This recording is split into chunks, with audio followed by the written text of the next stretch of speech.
Hey guys, welcome to your first Edpuzzle lecture. I'm using Edpuzzle for these lecture situations because it lets you kind of check in with students as they go through the lecture. So every so often you'll get a question that pops up. Please answer it. It's also a good place to indicate if you're confused or if there's something that I don't know, you have any kind of reaction to. But if we were in the classroom, I would be constantly like looking at your faces and asking you questions, and it's really hard to get that kind of feedback digitally, like with this online learning. So we will use Edpuzzle specifically so that I can check in with people as they are processing the lectures. So today's lecture is introducing us to this idea of the rhetorical situation. So some key definitions before we really get into it. Rhetoric, this word has come up a lot already. It's just the use of language to achieve a purpose. So anything that is trying to accomplish, any kind of text that's trying to accomplish something is using rhetoric in order to do so. We will get into visual rhetoric later on, the use of visual technique and, in that sense, language to achieve a purpose. But rhetoric is anything trying to do something. So the person using rhetoric, a fancy little word for you that will occasionally come up, they're called a rhetor, which I like because it sounds like writer, kind of. And often a writer is the rhetor. But someone that's using rhetoric is called a rhetor. And here are two little quotes going all the way back to some of our OG dead white guys, Plato and Aristotle, both of who wrote extensively about rhetoric and formed the foundation of a lot of what we use today in rhetorical analysis. Plato put it very succinctly: rhetoric is the art of ruling the minds of men. And Aristotle, rhetoric may be defined as observing the available means of persuasion. So rhetoric is all around us. It has to do with persuading, it has to do with convincing, it has to do with even just describing. So let's look a little bit more into that underlined word in our definition. If rhetoric is the use of language to achieve a purpose, what kind of purpose might that be? What does it mean? That's a pretty broad word, purpose. So I have for you a few different examples. So one of the purposes that a rhetor might be using language to achieve, first one is to explain or inform. So if you're giving instructions, if you're comparing two things, if you're describing how something was caused or the effect of something, if you're giving information, all those are examples of a piece of rhetoric that is trying to explain or inform. So a news article uses rhetoric. A feature story that's talking about why COVID affects different populations differently, that's going to be using rhetoric. It's trying to inform or explain a cause and effect. Even an instruction manual, by this definition, is using rhetoric. And its purpose in that case is just to instruct. Another purpose that a rhetor might be trying to accomplish is just to describe. So maybe you're reading something and the central goal is just to paint a picture of a place or a thing in the audience's mind. Maybe a rhetor is trying just to narrate, so tell a story, whether that's a true story or a fictional story. They're still going to be using language and carefully crafting that language to achieve the purpose of sharing that story in the way that they want to share it. And the last one that we'll briefly touch upon is probably the most familiar to you. This idea of rhetoric being intended to persuade. And by persuade, we mean it in its most basic sense to influence someone else to agree. So definitely someone that is trying to influence someone else to agree is crafting their rhetoric. They're using language in a certain way in order to accomplish that persuasion. All right, so we've got the basic definition of rhetoric unpacked a little bit. Language that is purposefully crafted to achieve a purpose. Okay. So now our next big thing is this idea of a rhetorical situation. So a rhetorical situation This is a common term in writing and composition classes, especially at a college level.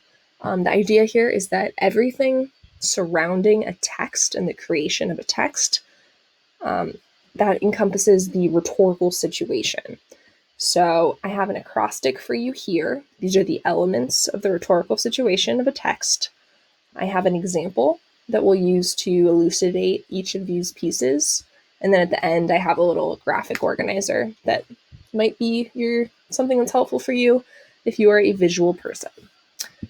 So the rhetorical situation first is composed of something just called the speaker. And I don't think I even said this is an acrostic. SOAPs, we'll reference SOAPs a lot. It's just a way to remember speaker, occasion, audience, purpose, and subject. So the S in SOAPs is the speaker. So who's the person talking?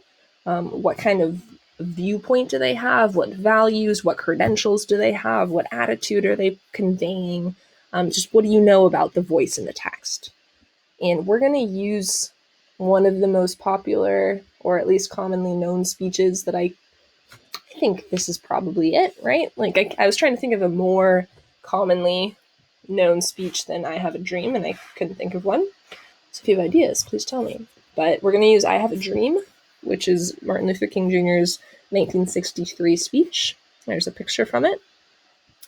And so for the speaker of that text, the text being the speech, we know, and this is just stuff that I brainstormed, sometimes you'll have outside information that you can pull on, sometimes you only have the text. So really filling out a SOAPs organizer is about just what do you know, or what can you find out from what you were given. So the speaker of I Have a Dream, MLK was an iconic leader of the American Civil Rights Movement, which happened in the 50s and 60s mostly. He was a minister. He was a civil rights activist. He was very religious. Specifically, he was a Baptist. Okay, that's the speaker. Occasion, this is the circumstances which prompted the writing and the sharing of the text, whatever the text is. So this is going to be your historical context, anything that happened right before this was produced. And the AP Lang test often uses a word exigence just to mean this exact same thing. So occasion, exigence, both mean the circumstances that prompted the text to be written. So with MLK, we're at the height of the civil rights movement. He's on the Lincoln Memorial steps, tons of people. And really, I think this is the central exigence or occasion. It's the 100-year anniversary of the Emancipation Proclamation being signed by Lincoln. So that was a major moment that King actually also addresses in the speech. All right, the A in our SOAPs acrostic. Audience. So the audience here, who is intended to read or view the text? So with the speech, it's who's intended to hear it. And the audience is often the most complicated one to analyze, but I think it's also often the most interesting.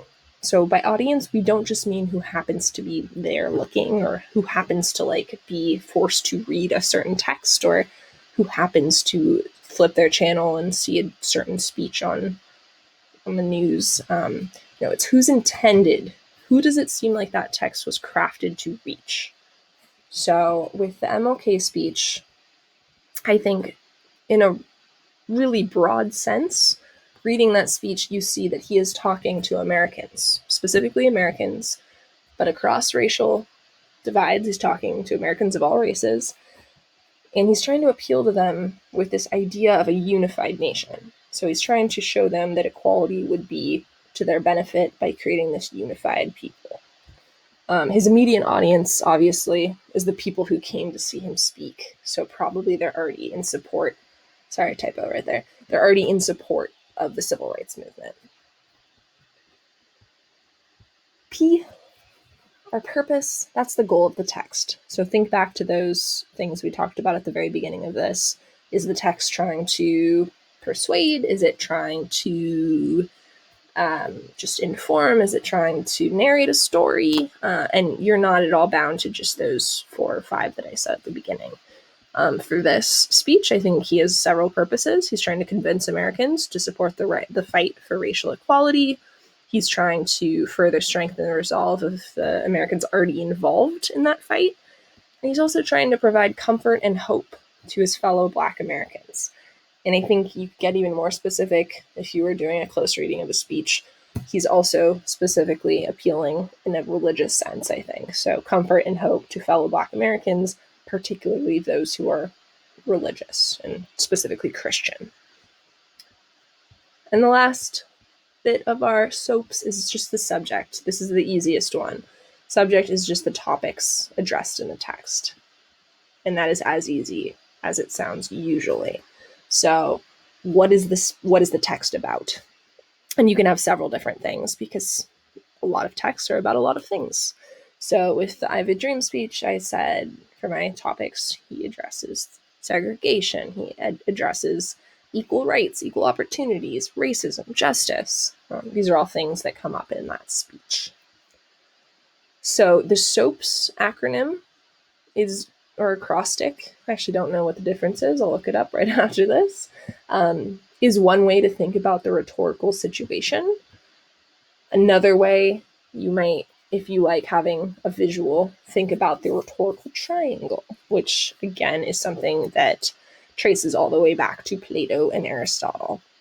So you might see this at some point in your lives other than right now.